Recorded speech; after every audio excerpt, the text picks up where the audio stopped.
నడక మార్గంలో కూడా కొద్దిగా అక్కడ చాలా క్రౌడ్ ఉంది. చుట్టుపక్కల కూడా కొద్ది మందికి అనుమతి ఇచ్చినప్పటికీ కూడా పవన్ కళ్యాణ్‌ని చూసేందుకు కూడా అక్కడ ఉన్నటువంటి ఎవరైతే భక్తులు వాళ్ళందరూ కూడా ఆరాటపడుతున్న పరిస్థితి. ఈ నేపథ్యంలో కూడా ఆయన కొద్దిసేపు ఆ నడకకి విశ్రాంతి ఇస్తూ కూడా అక్కడ కూర్చున్నారు. అక్కడ ఆర్ట్ డైరెక్టర్ ఆనంద్ సాయి కూడా ఉన్నారు. పవన్ని కేర్ చేస్తున్నారు.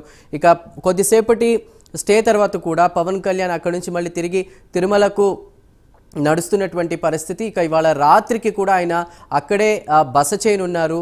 గాయత్రి సదన్ గెస్ట్ హౌస్లో బస చేసి రేపు ఉదయం ఏదైతే స్లాట్ ఉందో ఆ నేపథ్యం అంటే నైవేద్య విరామ సమయంలో కూడా రేపు ఉదయం 9 గంటలకు పవన్ కళ్యాణ్ తిరుమల శ్రీవారిని దర్శించుకోనున్నారు. దర్శనం అనంతరం కూడా రేపంతా కూడా ఆయన తిరుమలలో బస చేస్తారు. అదేవిధంగా ఎల్లుండి అంటే 3వ తారీఖు సాయంత్రం 5:30 జ్యోతిరావు పూలే విగ్రహం వద్ద వారాహి సభను నిర్వహించనున్నారు. సభలో పవన్ కళ్యాణ్ కీలక వ్యాఖ్యలు చేసే అవకాశం ఉన్నట్టు కూడా తెలుస్తోంది. ప్రస్తుతం అయితే అలిపిరి మెట్ల మార్గంలో కూడా పవన్ కళ్యాణ్ నడక అయితే కొనసాగుతుంది.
గత కొద్ది రోజులుగా కూడా ప్రాయశ్చిత్త దీక్షలో భాగంగా పవన్ కళ్యాణ్ ఉపవాస దీక్షలు అవన్నీ కూడా చేస్తున్నటువంటి పరిస్థితి అయితే ముఖ్యంగా మనం చూస్తాం కొన్ని రోజులుగా ఆయన గోవిందమాల ఏదైతే ఉంటుందో ఆ డ్రెస్లో ఉన్నటువంటి పరిస్థితి. ప్రస్తుతం ఆయన ఎరుపు రంగు డ్రెస్ కోడ్లో కూడా మారారు. అంటే దీక్షకి సంబంధించి వారాహి శక్తి అక్కడ ఉన్న నేపథ్యంలో కూడా ఇలా ధరించి ఏవైతే సాంప్రదాయాలు ఉండాలో అవన్నీ కూడా పాటిస్తున్నట్లు కూడా మనకి రిపోర్టర్ చెప్పినటువంటి పరిస్థితి. మా ప్రతినిధి సునీల్ అయితే ముఖ్యంగా కొద్దిసేపటి క్రితం ఆయన అలిపిరికి చేరుకున్నారు. అలిపిరి నుంచి కూడా తిరుమలకు చేరుకుంటున్నారు. కాలినడక మార్గంలో కూడా కాస్త మధ్యలో కొంచెం విశ్రాంతి తీసుకుంటూ ఆయన ముందుకు కదులుతున్నటువంటి పరిస్థితి. ప్రస్తుతం అప్డేట్స్ అందించడానికి మా ప్రతినిధి హరిబాబు సిద్ధంగా ఉన్నారు. హరిబాబు, చందు, ఏదైతే తిరుమలలో జరిగిన లడ్డు కల్తీ అంశాలకు సంబంధించి నివేదిక బయటకు వచ్చిన తర్వాత పవన్ కళ్యాణ్ గారు ప్రాయశ్చిత్త దీక్ష చేపట్టడం జరిగింది.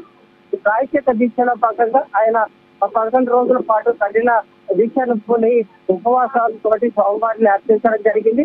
అయితే ప్రాయశ్చిత్త దీక్షను ఏదైతే విరమణ చేయాలో ఆ విరమణకి తిరుమలలో శ్రీవారిని దర్శించుకొని తిరుమలలోనే దీక్ష విరమిస్తారని చెప్పని పవన్ కళ్యాణ్ ప్రకటించారు. ఆ మేరకు ఆయన ఈ రోజు సాయంత్రం తిరుపతికి చేరుకొని అక్కడ నుంచి అలిపిరి మెట్ల మార్గం ద్వారా తిరుమలకు బయలుదేరి వెళ్లారు. పోలీస్ అధికారులు పవన్ కళ్యాణ్ పూర్తి స్థాయిలో 3 అంచెల భద్రతా వ్యవస్థను ఏర్పాటు చేసి